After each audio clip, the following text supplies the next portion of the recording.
with all of that out of the way, let's go ahead and transition to our best picture movie series. We are now on to the year 1963 as we talk about the Tony Richardson film Tom Jones. This is coming off the heels of The Apartment, West Side Story, and Lawrence of Arabia. That was a hell of a run for the Academy, 3 years in a row, starting the decade off excellently. Wasn't it more than 3 years in a row? Didn't we talk about that with the year yes, 1959? It's I'm not part just of the talking about series, the context but of the 60s. Yes, if you want to go back to the 50s, you can go back to Ben-Hur as well, and many of the 50s films. We'll get to the 50s at another time. we will. But in the context of the 60s, the decade starts off really, really well with those three winners. And now we are here to Tom Jones. So as we noted at the top of the show, this was a blind spot for both Brendan and I. This was a first-time watch. Are you ready to get into this one? I am, and I will just have to say before we get into this, for the longest time, I thought this movie was about the Welsh singer Tom Jones, who sings "What's New, Pussycat." Oh, God. I had no idea what this was about.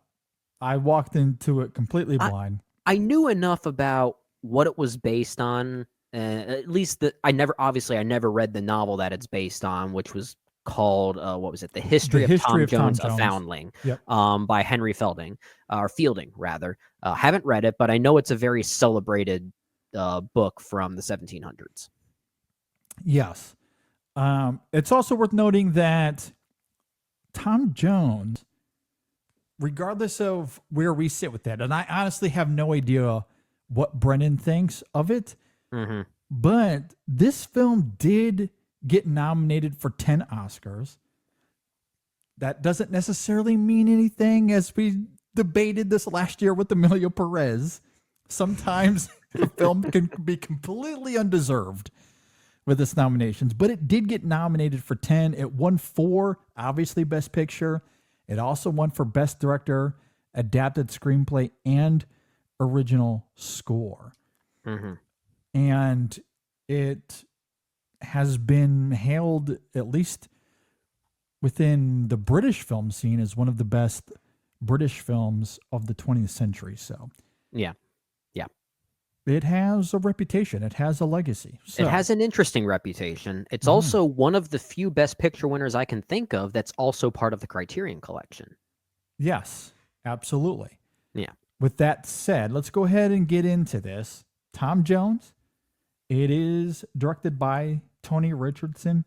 It stars Albert Finney, Susanna York, Hugh Griffith, Edith Evans, Joan Greenwood, and a bunch of others that come and go throughout the film, including, and I don't know how to say the name, but there's a narrator that is quite prominent in this film, Michael McLemore. I totally butchered nice that. Try. That nice was try. Terrible. Absolutely terrible. But I at least wanted to shout him out because we do hear him quite often in the film. We do. That's right. If you're not familiar with Tom Jones, it is the romantic and chivalrous adventures of adopted bastard Tom Jones in 18th century England. All right, Brennan, what did you think about Tom Jones? I'll just simply say this. I'm weirdly glad this is a movie that is a Best Picture winner, especially for its time, because this is a weird movie. This is a very strange movie. It's admittedly a movie that didn't fully work for me. I wouldn't be surprised if I give it another go sometime. I might like it more, because that way I'll be more on its wavelength and what it's maybe attempting to do. I guess I just wasn't prepared for how farcical this movie was going to be. That was the thing that took me by surprise the most. And I kind of have to respect its farcical energy, its manic energy. In many ways, it feels like it is predating sort of the British comedic sensibilities of something like Monty Python in a way. It kind of has a very strange slapstick energy to it. I I don't think the comedic energy and the story underneath fully meshes. I think it's a movie that is kind of try hard, but I kind of at least respect the attempt to do something like this before it ever became a thing. It's just for those of us in the film critic sphere who see a lot of movies, I can't help but feel like other movies, like let's say Stanley Kubrick's Barry Lyndon, would perfect this only 12 years later. This kind of thing. I think as a movie, this thing visually is pretty shoddy. I don't think it's a very good looking movie at all. The camera is constantly jittering.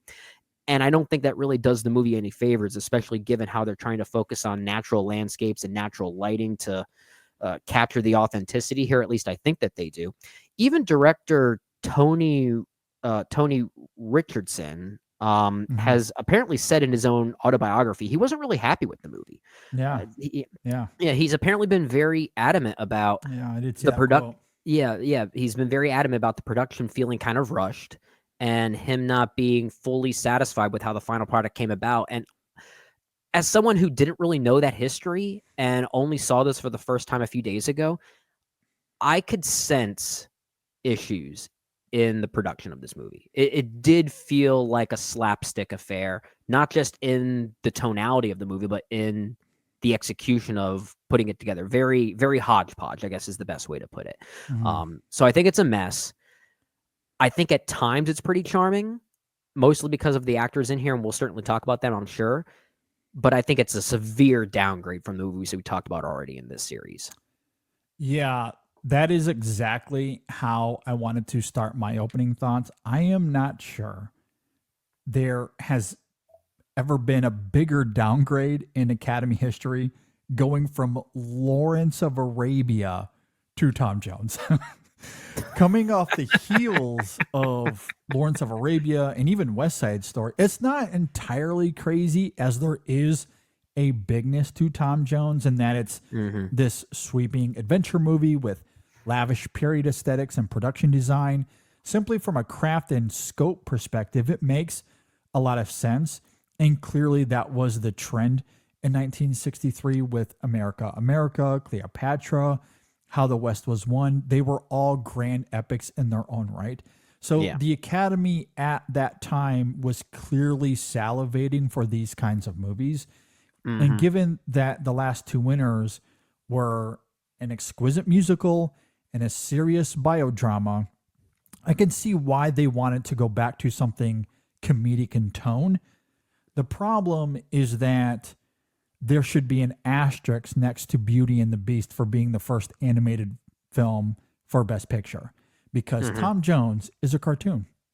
It It's very is. much a cartoon. It absolutely It is. Yeah. is 100% a live action cartoon. The way it moves, the way it's edited, the choreography, the setups and payoffs, it is all inspired by Looney Tunes. RIP, by the way. If you've Oh, seen the yeah. recent Yeah. news, Yeah. RIP to Looney Thank Tunes. you, Max.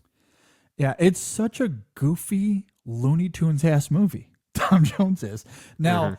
I don't say that disparagingly necessarily. I actually think there is some fun to be had here. Albert Finney is really funny and charming. His chemistry with Susanna York is really great. Joan Greenwood is a ball of fun.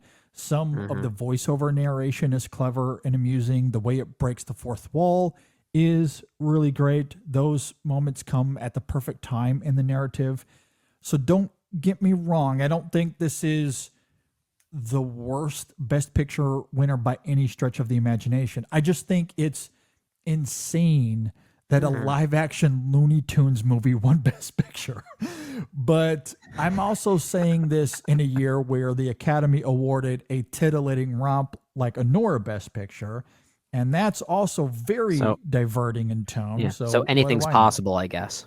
Yeah. The difference for me, it just comes down to quality. I think Well, Tom yeah. Jones is a fine movie. It's funny, it's playful, its mock seriousness is particularly humorous given its competition and all the films around it that won the Best Picture Oscar. But there are limitations to that in execution for me. I don't think the film ever gets more than a few feet off the ground, if that makes sense. So It does. Yeah. it's an interesting Best Picture winner. I'm glad that I saw it, Hmm. but even with its competition, and I haven't seen all five, but of the few that I have seen, I am a little surprised that this did win Best Picture. But to your point, it does, at the very least, make it one of the more bizarre Yeah, Best Picture it's winners, yeah. and that gives it a fascinating legacy. Yeah, it's an outlier in many ways. And Mm-hmm. not only that, like I said in my opening thoughts, I feel like this film is doing things that almost predate what would be commonplace in many other comedies that would follow in the 1970s onward, especially British comedies. I mentioned Monty Python, it's all over this movie. Mm-hmm. Even the way the fourth wall is broken, I can't help but wonder if Woody Allen was a fan of this. Sure. Oh There are yeah. similarities there. So I have a lot of respect for a very weird movie like this being this celebrated. And that's why I called out the Criterion Collection, because Criterion has a habit of picking the weird stuff sometimes, right? To add to Yeah. the collection. Mm-hmm. And if they're going to go after movies that won Best Picture, they're going to go after something like this more so than Lawrence of Arabia. They absolutely are. It makes Yeah. absolute sense, for better or for worse, however you want to see that. Uh, but yeah, I don't think this thing fully comes together. It feels like it's trying to do a lot. You mentioned how it breaks the Mm-hmm. fourth wall. You mentioned how cartoonish that it is. It's also trying to be uh, pretty substantive as well. It's trying to have some commentary about the idea that Tom Jones himself, as a bastard, kind of straddles this line between royalty and peasantry. He Mm-hmm. has this middle ground, and he actually, in Albert Finney's performance, emphasizes both qualities: the goodness of the normal man, but also kind of veers back into the corrupted side of the royal man. So like he straddles both lines, and I think that's pretty fascinating, especially given how charming and compelling Albert Finney is in the movie. So it's trying to do all of these things, and I just don't think the balance is quite there, which is why I do think it is a severe downgrade from the movies that we talked about here. I think if it were at least more Mm-hmm. consistent, I'd be happier with a movie like this winning. But it does feel like a hodgepodge affair of trying to do something new and interesting that I can respect at the time that it Mm-hmm. tried doing that. Um, but that's the best I can say about it, honestly. And that's where the conversation around this film, I think, is interesting to me because if you remove the best picture element, and we've had this conversation a lot in Hmm. recent years as far as awards, turning it into sports, how that disrupts the discourse. Because so many films, whether they're in the awards conversation or not, you can have a compelling conversation on its own terms. Like meet the film on its own terms. Let's have an interesting conversation about what it's attempting to do, where its ambitions lie. Is it Hmm. effective? The moment you filter it through the lens of awards, and look, this is a best picture movie series, so we can't fully separate it from its Right. awards context. If we do that, though, with Tom Jones, for the reasons you just noted, I do think this is an interesting movie. Yeah. But as I noted in my opening thoughts, I think it has its limitations. So, as a Agreed. best picture winner, I do find it disappointing, I guess, from that perspective. I don't think this Yeah. reaches the heights of a lot of best picture winners. I haven't seen them all, obviously. We've only covered up to this point, what, 14 films, right? We did all of the 1940s. We've done a few here in Hmm. the 1960s, but I've seen many, many more that we haven't covered yet in this series, and we Yeah. will at some point down the road. Of the best picture winners I've seen, it's not at the very bottom, but it is going Oh to be yeah. lower on the list because I do think this film has its limitations with its execution, its sloppiness, as you were talking about earlier. And I do agree that the execution here is very uneven. However, if you separate the awards context and you just remove the filter of Best Picture and the Oscars and that it won that prestigious award, I do like what the film is attempting as Hmm. far as its examination on morality, how that intersects with uh, social and like virtuous structures of the time of the 18th century, and Hmm. where Tom Jones kind of finds himself in this middle ground between high class and lower Yeah. class. Yeah. And you look at the debauchery that he kind of that defines him throughout a lot of this film. What's Yeah. interesting is that it really has nothing to do with his social standing or even his appearance of which class he comes from. He's very consistent in who he is. Hmm. But amongst his debauchery, he's also kind hearted. Yeah. He's very nice to people. Like he goes out of his way to help people a lot as well. And so it's a film that wants to disrupt the status quo as far as how you're supposed to behave, you Hmm. know, given who you are, where you Yeah. come from, and how you look. And Yeah. that idea, I think, is just as applicable today as it was in the 1960s when this film was made, or the 18th century in which the time this is depicted. Hmm. So I do like that. Is it a I do too. little uneven execution? Execution, absolutely. Oh yeah, But for sure. it's ideas on class and identity and who Tom Jones is, how the film goes about, again, in a very Looney Tunes kind of way. Hmm. Those elements I did admittedly enjoy. I did too. I did too. And I think that idea of disruption is very important. And that's why in my opening thoughts, I said I kind of appreciate this as a Best Picture winner in a way, because it sort of disrupts what the Academy was normally going for at the time. In a Yeah. way, I think I would like, I hate to say it this way, and that's actually not what I mean. I was about to say I think I'd like the movie less if it didn't win Best Picture, which is not true. But I think the movie would be a little bit less interesting to talk about if it wasn't a Best Picture winner, because it Mhm. has this status of a movie like this, as strange as it is, especially at this time. This is what won Best Picture after Lawrence of Arabia, not Cleopatra, which feels like it should have been the winner, not How the West Was Won. It was this little Looney Tunes of a live action movie that acts as a disruptor and really doesn't fit the mold of what an awards movie felt like at the time. And that Mhm. makes it such an interesting movie as a piece of history, as a relic, if you Yeah. will. And I think I'm appreciating this movie more as that relic than I am an actual movie, which is not really fair to the Yeah. movie. Mhm. But I think that's what makes it kind of interesting, especially knowing, like I said earlier, that Tony Richardson himself wasn't too happy with the final product. The movie Yeah. does feel meshed together in the last minute. It feels like a movie that was basically put together in the editing room and not very Mhm. well. And I find that kind of funny. I really No, do.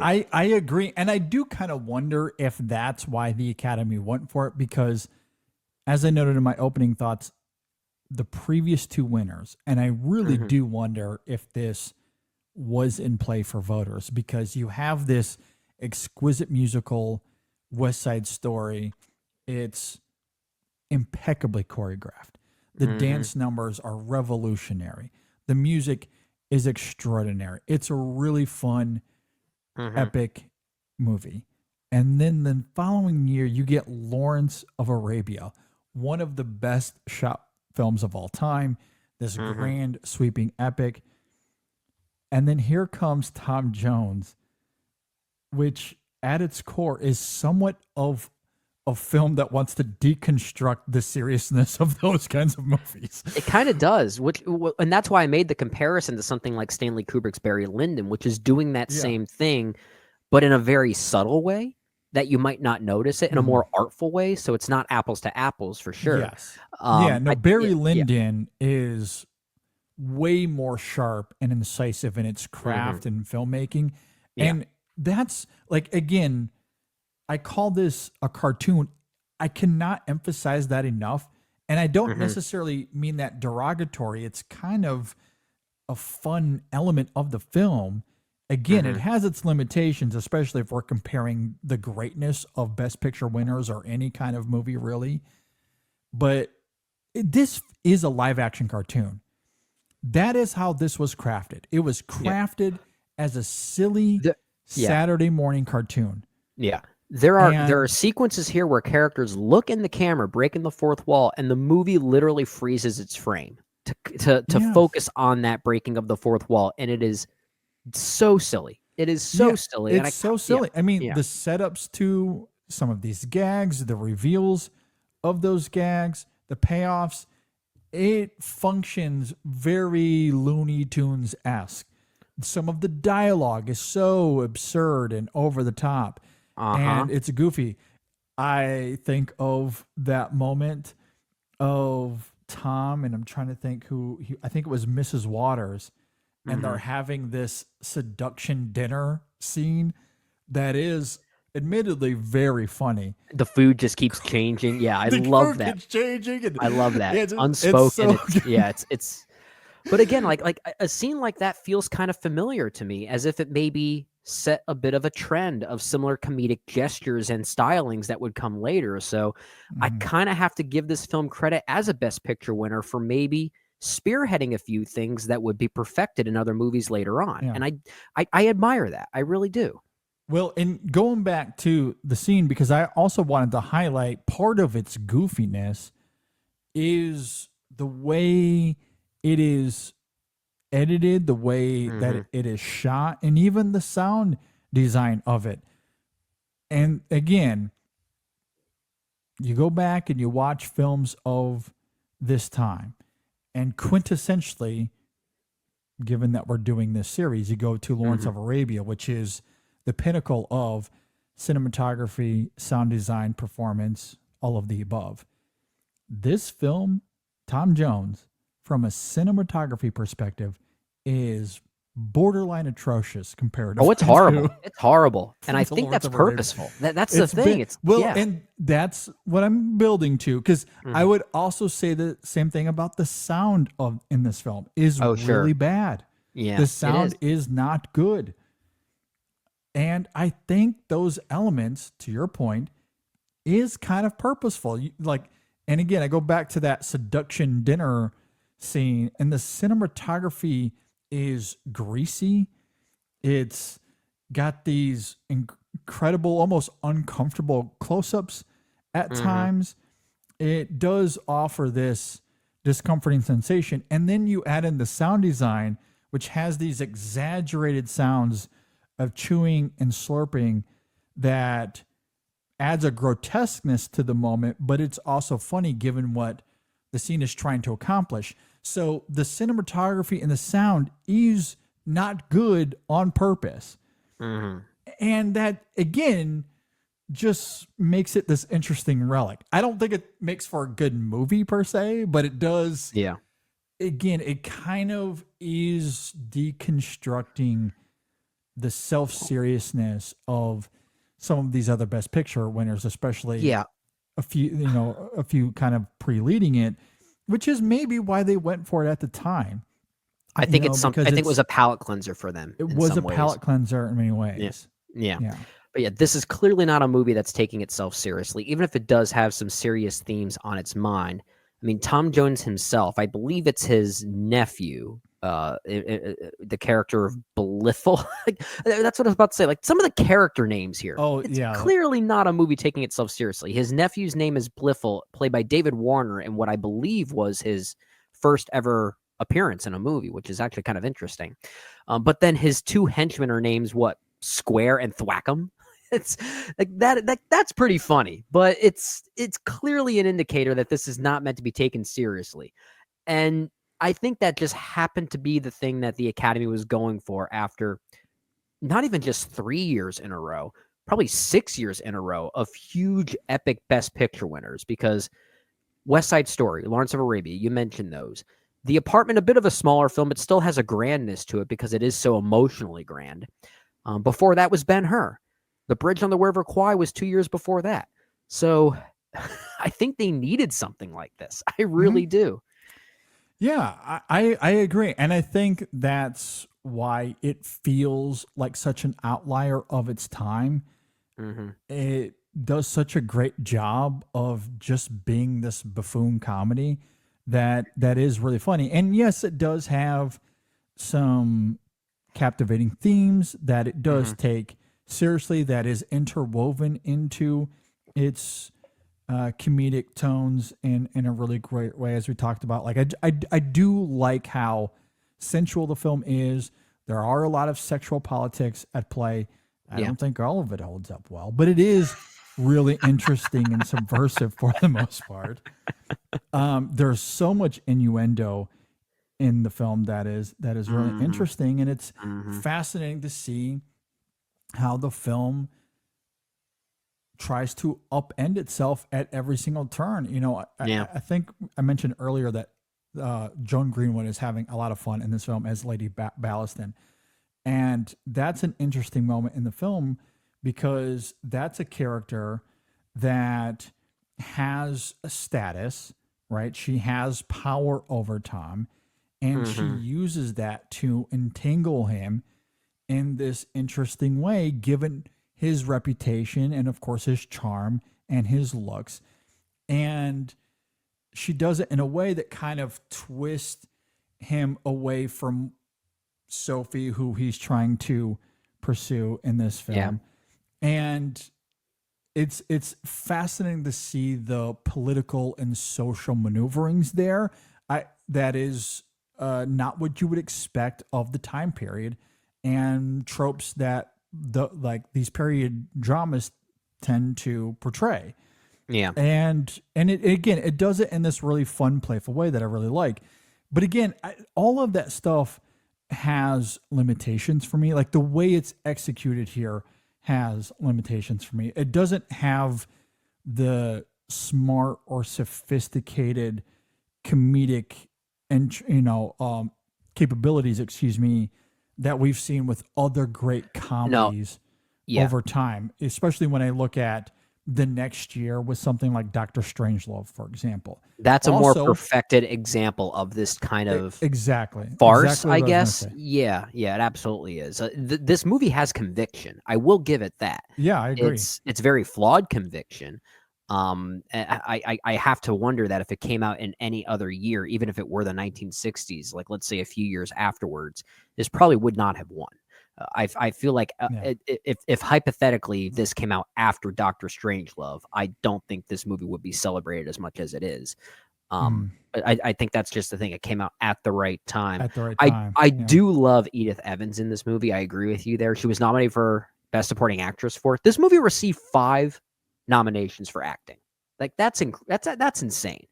Yeah. 3 of them were for Best Supporting Actress. It also included Diane Salento and Joyce Redman, and all of them are they're committed to the bit that they're asked to do. I Hmm. just think it's astounding that a movie like this had 5 nominations for acting, 3 of them in the same category. Like that's just something you rarely see. And if Yeah. you do see that, it's for a movie that seems obvious that that would happen to. This does not feel like one of those movies to me. I just find Mm. that really intriguing. No, I agree. It is a bit bizarre. Maybe 1963 was a little bit of a down year, or Different flavored maybe it water. was. And look, I have to be very careful with my tone here because I think a film like Coda gets way too much hate than what it actually deserves. I think Mhm. Coda is a good movie. I really enjoyed it a lot.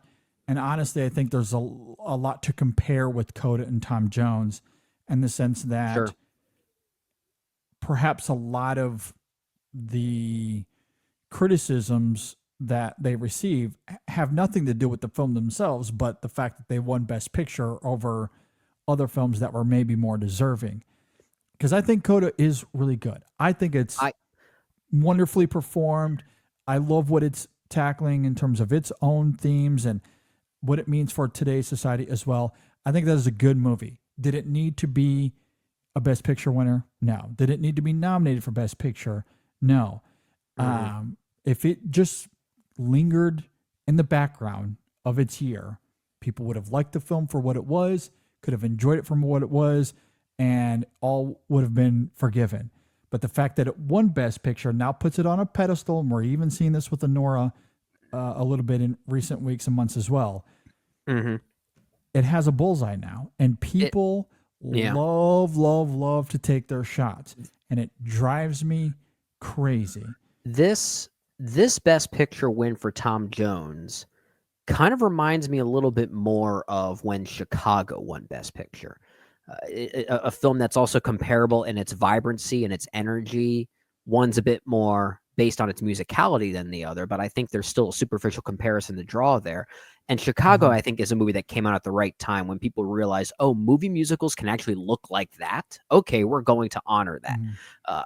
It's a great example of how a movie can come out at just the right time to set the right spark. Yeah. And full disclosure, Chicago's a film I don't really like that much. Yeah. And I I'm don't love it either. Yeah. yeah, I kind of feel the same way about Tom Jones in that I understand when it came out is maybe more important than what even came out in the first place. And I think that's really the basis of the conversation. Yeah, I agree. I agree. I don't think Tom Jones needed to be in an awards conversation by any stretch of the imagination, but like Coda, I do think there is much to appreciate here on its own terms, on its It's own an terms. interesting But movie. It's an I just interesting think movie. there's limitations to its execution because it is messy, it is a bit uneven, but I love its thematic angles. I love its Mhm. characterizations. The performances here are really good. It blows my mind that Tony Richardson won for Best Director because this is not even, especially, and again, I'm willing to throw in that we're watching this off the heels of Lawrence of Arabia, of West Side Story, even The Apartment, which isn't as grand in its storytelling, I mean, but it's not an epic, but it's a big movie. it's a big movie, and Billy Wilder's direction in that film is extraordinary. Yeah. It's very, very good. Mhm. The direction of Tom Jones is all over the Shoddy. It's place, shoddy. It absolutely is. which is like I agree with Tony himself. He Mhm. has said that this is not a good movie, or at least it's not as good as its reputation. Like he has Mhm. said that himself, and I agree with him. He shouldn't have won the Oscar for Best Director. That Uh, is at least wild to at me. least he's humble. At least he's humble about it. Yeah. But I don't think he's wrong either. I don't know That's if true. he's Yeah. being humble or if that's just an honest reflection of the work that he did. I don't know. Maybe it's a little bit of both, but I don't I think think he's so. wrong. Yeah, I'm with you. I don't think he's Him wrong winning either. Best Director is like, I think that's more insane than the film winning Best Picture, if I'm being honest with you. Like, that's Well, it's crazy yeah, to because me. it does feel like one of those examples of a movie that would go on to win Best Picture, but the Academy would still honor Best Director with maybe the more technical achievement of the year. This doesn't Yeah. feel like one of those movies that were to win both, and it's Yeah. kind of hilarious that it did. Yeah. It is wild that he won for director. But again, I can see why the film resonated because it's pushing back against a lot of what came around it for the reasons we noted earlier. And I love its subversions in that regard. So Yeah, yeah. I um, love the idea of what this movie represents. I agree. Anything else to add? I don't know if I have I anything else to add here. I don't think so. I will say of the movies it was nominated against, this is perhaps the year where I'm going to say I have the most blind spots and can't really compare it to Tom Jones. I know we talked about this a little bit on last week's show, I think. But you have seen Cleopatra. I have as well, Mhm. but it's been so long. I don't even know if I can. And I was That drunk out of my mind. Yeah. yeah, well, I mean, there's that, and then for me, I don't even know if I sat through that movie in. I mean, that's a hard movie to sit through in one sitting in general, but I don't even know if I saw it from beginning to end. I That think I movie is saw 4 hours. I do not remember that film being 4 hours. that. Well, see, neither do I. That's why I think I may have seen this movie in like alternating pockets. Like my first viewing of it may have been the second third or something, and then Yeah. my second viewing was just watching the first 20 minutes. Then maybe I watched the last 20 minutes, and then maybe I watched the middle 40 minutes or something. Yeah. I think it was one of those cases, which means I can't really say I've seen it. I've just seen most of it. There's a Sure. big difference. Yeah. But what I've seen, I don't know. I wouldn't be surprised if I were to go back and watch all 5 of these nominees, including Tom Jones. This seems like it could have potentially been a pretty weak year. Yeah. Yeah. From all accounts, and I haven't seen all of the films from 1963, obviously, but I did do a little research, and that was a bit of the consensus that I did read is that Mhm. 1963 was a bit of a down year. But I think it's interesting coming off the heels of what we said last week with Lawrence of Arabia and perhaps setting a little bit of a trend as far as audience reception, Academy reception, these long epics that are grand in spectacle. Yeah. America is, I believe, 3 hours long as well. Yeah, that's 174 minutes. We just mentioned Cleopatra was Yeah. 4 hours. How the West Was Won is 3 hours as well. Three out of the 5. This was a And- thing. This and was Tom a Jones thing. was 2 hours and 8 minutes, I believe. So it's not long. It's not 3 hours, but it's not exactly short. It's either. It's a normal bit of movie length. normal movie length. Lilies of the Field, the 5th nominee here, that was 90 minutes. That was by far the shortest of these nominees. Watch that be But the I- best one for us if we were to go back and watch Would be these. hilarious. I haven't seen it, but that would be funny. But I think given the time frame of when this all came out, the Academy probably saw that and thought 90 minutes? Nah, we can't award that one. Yeah.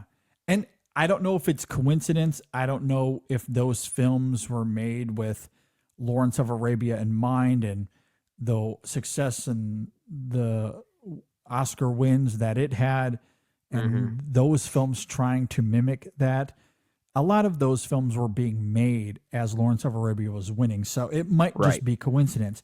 Sure. But it seems as if Hollywood at that time was wanting and aiming to make these big grand spectacles, which I do think is exciting in a way. I do want Hollywood to do more of that today. We are Yeah. never going to get that because Well, that's the audiences thing. today can't handle it. But In a way, I think I'd rather see a bunch of these failed spectacles that still look and feel like movies than what we're Yeah. normally getting, right? yeah, I agree. Sadly, I think Oppenheimer is going to be an outlier. It is going to be its Lilies of the Field. I think it's just going to be all The end of that anti-lilies spectrum. of the field. The anti-lilies of the field, yeah. Yeah. Oh gosh. Oppenheimer, good movie. Yeah. This one Oppenheimer, not good so movie. much. I mean, and that's why you cherish Oppenheimer. I loved The Brutalist. That was another long epic from last year. So Mhm. maybe we'll get more of them, because The Brutalist did fairly well during Oscar season as well. It did. It was no slouch by any stretch of the imagination. So between The Brutalist and Oppenheimer, maybe we'll start to get more. I don't know. But Yeah. at any rate, it was certainly the trend in 1963. Mhm. And I do find that fascinating. I do too. As a Best Picture winner, it definitely tells an interesting story. Yeah. Look, I liked a lot of what Tom Jones is doing. When I meet it on its own terms, not necessarily as a Best Picture winner, I don't love it as a Best Picture winner. But when I just meet the film on its own terms and the way that it explores identity and classism and morality, especially, and those kind of like how all of that is interwoven here, there is fun to be had.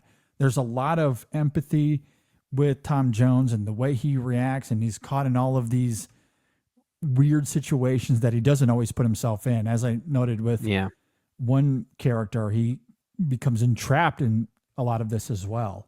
Yeah.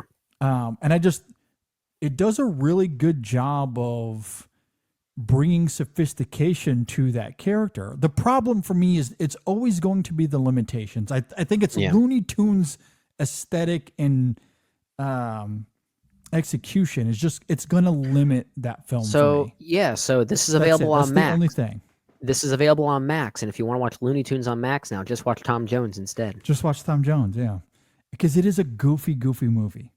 I mean, I can sit here and talk about its moral convictions and the way that it examines classism. Like we can talk about that stuff all day long. I don't think the film wants us to, though. That's the thing. Here's you have to take that and put it into the small little box in the corner and just kind of keep that in mind that's what the film is exploring. Sure. And if you haven't seen the film, I cannot prepare you enough for how goofy this film is. It is extremely, extremely loony. It's a strange and weird movie. It's strange. I'm glad we saw it. I'm glad we saw it for this one. Yeah. It was quite the experience. There's no doubt about it. Yeah. All right. Well, with that, we are now 4 films down through the 1960s. And then next week, we get to 1964 with My Fair Lady. Winning over Dr. Strangelove and Mary Poppins. So I'm just going to say it now. It's already the wrong winner.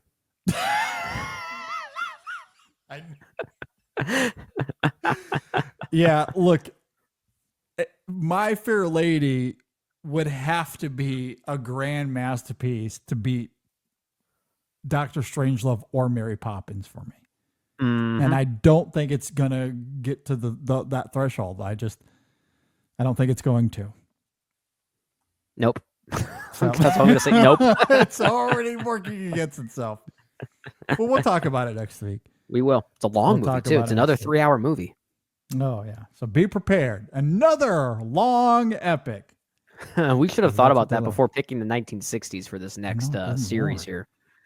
Yeah, The Sound of Music, that's not a short movie. That's also 174 minutes. Goodness gracious. A Man for All Seasons. Let's look it up real fast. Oh, it's a short, brief 2 hours. Short and brief and 2 hours in the same sentence. Wow, what era are we living in? I know. Wild. The early to mid 1960s, they just wanted to make 5-hour movies all the time. Absolutely. At any rate, if you agree or disagree with anything we had to say, you can leave a comment below if you're watching on YouTube. If you're listening on Apple Podcasts or Spotify, hit us up on social media, Facebook, Twitter, Instagram, Blue Sky. You can email us in sessionfilm@gmail.com.